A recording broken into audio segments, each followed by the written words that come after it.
All right. Thanks for having me. And let me start quickly because I think we're already over time. I'm going to talk about two things about reasoning today, why it's hard and how we can make it easier. And this is joint work with Emmanuel Abbé, Aryo Lotfi, Colin Sendon, and Omid Saremi, both a collaboration between EPFL and Apple. So first, what is reasoning and why is it hard? So for me, we need reasoning for problems that are actually hard, but they can potentially be decomposed into a series of simpler tasks. And learning to do that decomposition and then recomposing the results so that you solve the problem is reasoning. And that applies to many tasks. You can see that in math and logic, algorithms, plannings, plenty of places where it applies. In general, how you characterize these problems, they usually, the input space is actually quite high dimensional. So contrast that, for instance, with language, which appears to be large because there's many words you could combine together. But in fact, most words don't follow most words. So language lies in a much lower dimensional space than the actual number of words that you can, the vocabulary that you have. If you look, for instance, for math instead, well, most numbers can follow any other number, most operations can follow any number, and vice versa. So the actual combination space is way bigger than language. So it's much harder to actually represent that. Same for the output space, where a single change in the input completely changes the output, which is much more rare in other spaces. And as I said, in general, these kind of problems are solved by applying multiple steps of reasoning, and we see often nowadays people are applying search to find the right sequence of steps. So these are how I would characterize reasoning problems, or problems that need reasoning. Let me give you an example that I will follow during the talk. If you ask some versions of, well, in that case, ChatGPT 3.5, but also 4. If you ask a question of the kind, Marco is taller than Patricia, Bob is taller than Marco, Sarah is taller than Bob, etc., you give a sequence of these A is taller than B, and you ask then, is Marco taller than Sarah? That sounds actually quite simple. And ChatGPT will give you an answer explaining why this is the answer, but actually will fail. And it will fail more than half of the time, or around half of the time. And as the number of these clauses grow, it's going to fail even more often. That's going to be true for most models of today. So let's step back and consider syllogisms, and in particular, trying to be able to learn that if A implies B and B implies C, then A implies C. That sounds reasonable. This kind of relation appears in many places in math and in reasoning problems, and usually you can represent them by some graph. Here, give an example of a graph where you have like two sets of nodes that are connected differently, and the question is, is there a path between A and C? And here the answer is no, and in some cases it could be yes. So how do we take this kind of graph and ask a question to our favorite LLM, where you can represent all the edges.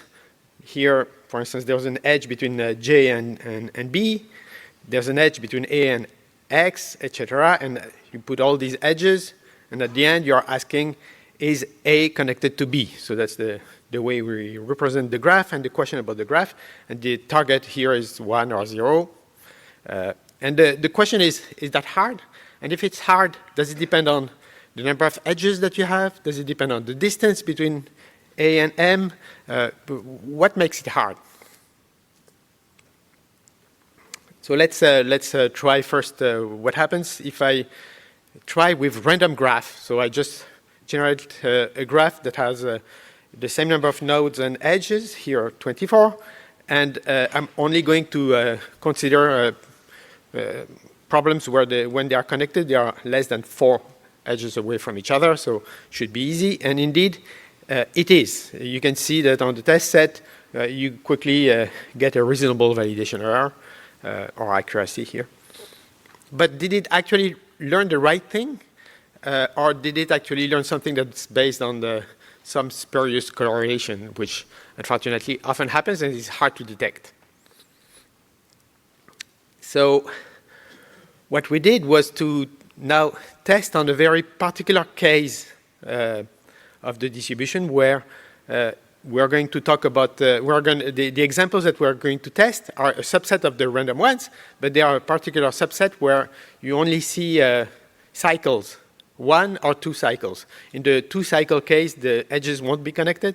In the 1-cycle case, they will.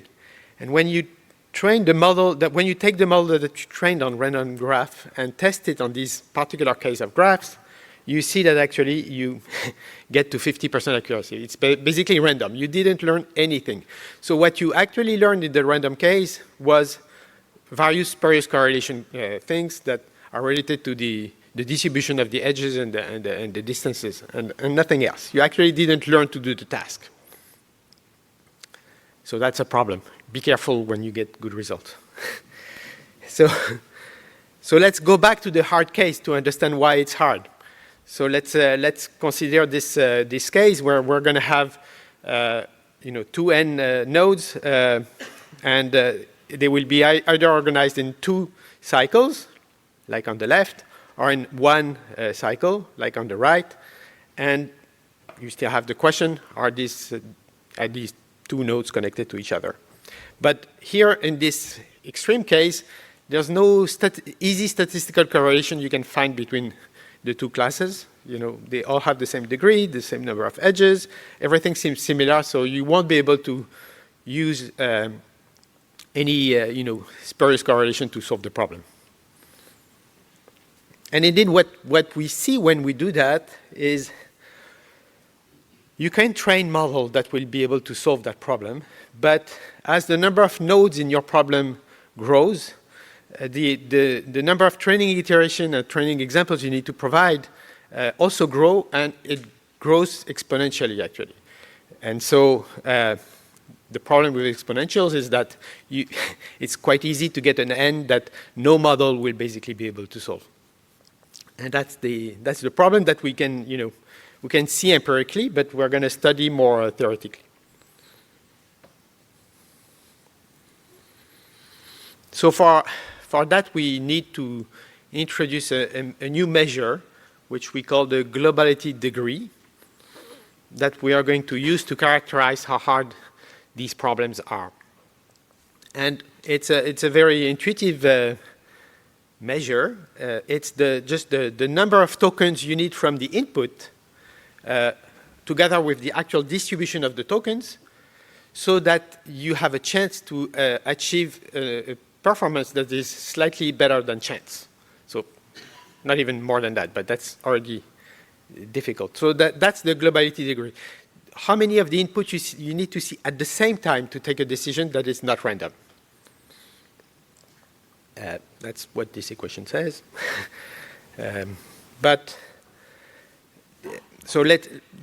One advantage of that metric is that it's often easy to measure. So for the problem of k-parity, so k-parity is a problem where you have an input and you have to measure the parity of k of them. And we can measure the globality degree of k-parity. It's going to be the minimum between k and minus k. The cycle task that I just described, where you have either 1 cycle or 2 cycles, has the highest globality. It's n minus 1. So basically, you need to see all of the input to have any chance of solving the problem. And when I say you need to see all of them, it means that if I mask part of it, you have no chance of solving it. So why is it hard? Well, you can imagine that for any model to be able to, at the same time, consider all the input, you will need either a very deep model, deeper than the input, or some other trick that you may need to use. So there are other measures that exist, of course, and SQ, cross predictability, noise sensitivity, etc. They are related, and sometimes they can apply, but they were not meant for this particular case of transformers with tokens. So sometimes they apply, sometimes they don't. This one really was meant for that and easy to measure, and because of that, it's going to apply to all these reasoning problems more easily.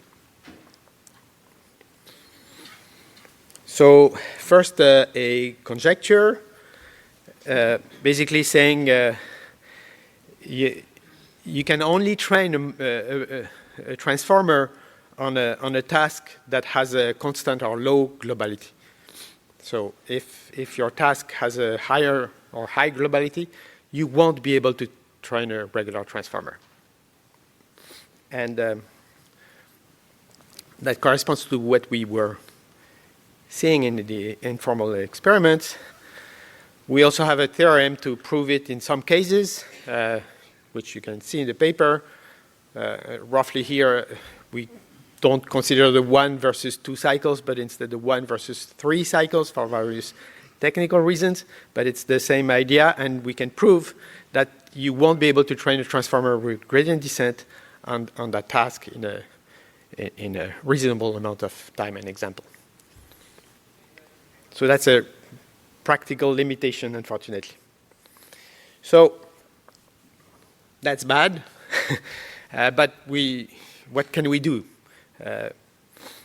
There's probably multiple solutions to that problem, and we need to think about that. And in particular, we're going to explore scratchpad and change of thought type of options, which, as we will see, can indeed solve that problem if done properly. So how do we plan to break this globality barrier? Well, instead of trying to predict the solution of the task, we are going to try to predict multiple things, one after the other. So here, instead of predicting directly ym, which is the final task, we're going to predict intermediate results, y1, y2, y3, etc., one after the other, and each of which depends on the previous predictions. And by doing so, we hope that we can get to the solution, as this nice picture tries to convey. So we define this notion of autoregressive globality, where at this point that globality will be in a way the smallest number of tokens you need for each of the prediction you need to make, each of which depends on the previous ones to get to the final result. So what that says is now the new globality that you're going to get is going to be in a way related to each of the smaller one. So if you find a way to decompose your problem into a sequence of simpler problems that have lower globality, you have a chance to solve the solution, to solve the problem. So to give you an example on the k-parity problem, you can if you're asked to find a k-parity of a set of n input, if you do it directly, it's going to be hard. But if instead you give intermediate result as the target for some examples, and the intermediate result will just be the bit that matter.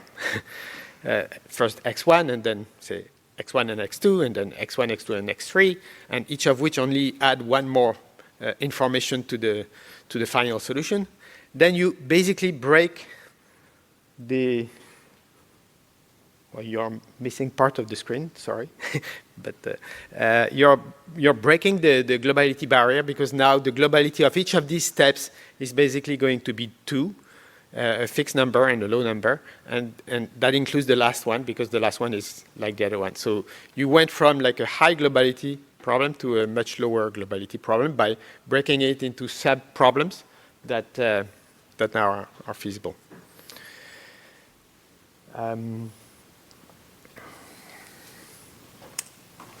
So let's go back to the cycle task.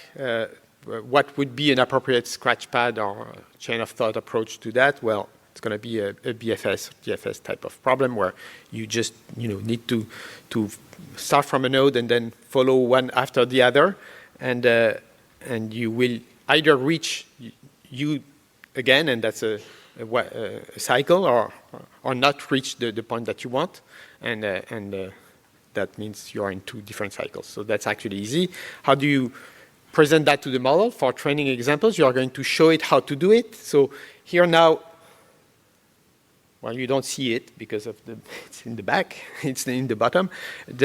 For a given input, which represents the graph on the top, you are not only going to say yes or no, you are going to give the sequence of operations you need to do. So you're going to say A is connected to X, that is connected to C, that is connected to A, so you made a loop. So actually, you cannot reach M, so the answer is no. So now each step gives away part of the information one after the other, and it says how to actually solve the problem. And on the right, the same one, where you again give, so A is connected to R, which is connected to Q, and is connected to M. Suddenly, that's exactly what you wanted. So you can solve it just by following and learning to find the next node to reach. So when you do that, it works. So that graph basically shows first, the blue curve is if you don't use any such technique, scratchpad, chain of thought that explains what to do, you basically need an exponential number of examples to solve it. And again, of course, at test time, you're only given the input. You don't have any information about the path to follow. If you are given that scratchpad, then you can see that basically you can solve it for any n. Now you understand what to do and you can follow.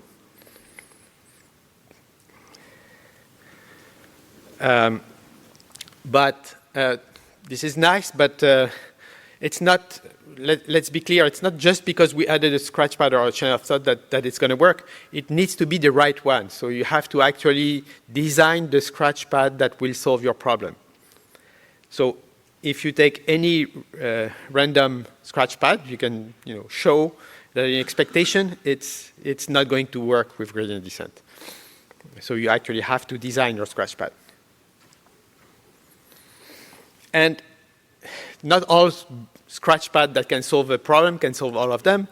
And in particular, it's not going to solve, so the scratchpad I show you, where you follow the nodes, will unfortunately not solve what I would call out-of-distribution generalization problem, which in this case is a length generalization question. So if I train my model on the various cycles of size 6 and 18, then I will be able to solve problems of size 6 and 18. But if at test time I have problems of size 12 and 12, then it's not going to work because it's not generalizing to a different distribution of the 2 cycles that you had. But it will generalize to all the 6 and 18. So what can we do for that step? Well, we can realize that at least in that case, there's a repetitive pattern that you apply. You always do the same thing, and the solution you need to decide on what's the next node you need to reach only depend on the previous node. So it's kind of a Markovian relationship. You don't need to actually remember everything you've done until you're there to decide, okay, which node should I try to test now? And so we can actually design a new type of scratchpad, which we call inductive scratchpad, where the only thing that you will need is to know where you are now and where you should go next time, and forget about everything else. So in practice, in a way, you're trying to design a state and how to go to the next state for any state that exists. In order to make that efficient with normal LLMs, the only thing you need is to design new tokens that have a meaning. In particular, how the token that differentiates between 2 states, and so that when you actually try to decode, you know that you only need to look at the input between the two these special tokens that you decide. You don't need to look at anything before. Why this is important is that now suddenly it's completely independent on the size of the input because you only look at the last state. So now you trained on how many states you may want or problems of any size, but when you decode, you only look at the last state to predict the next state.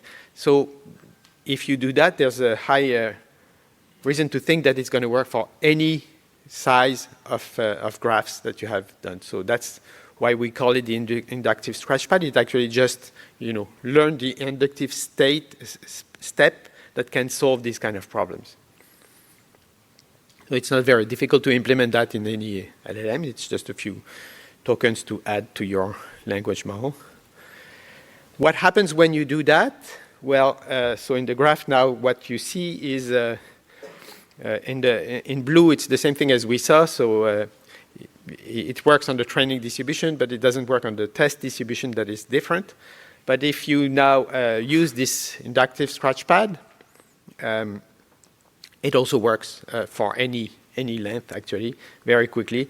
And so you actually need a much smaller model as well, because the model only needs to learn one step. It doesn't need to learn any kind of input graph that you can see and need. All right, we're about done. So what did I discuss today? I tried to convey why some problems are hard and they can only be solved by what I call reasoning.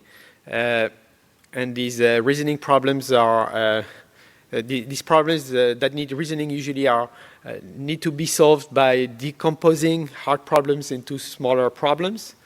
We try to formalize what we mean by these hard problems.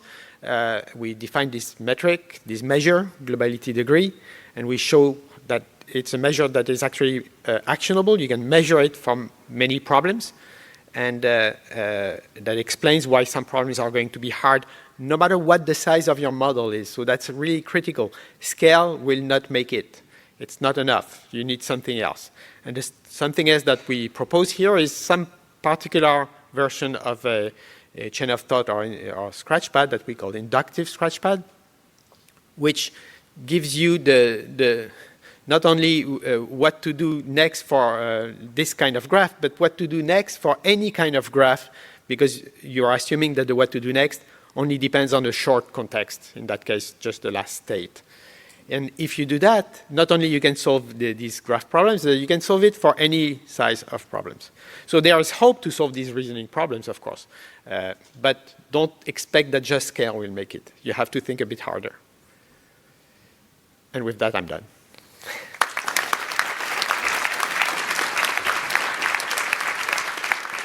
Thanks, Sammy, for a great talk. So now we have a few minutes to take questions. So please come in front of the microphone to ask your question. Thanks.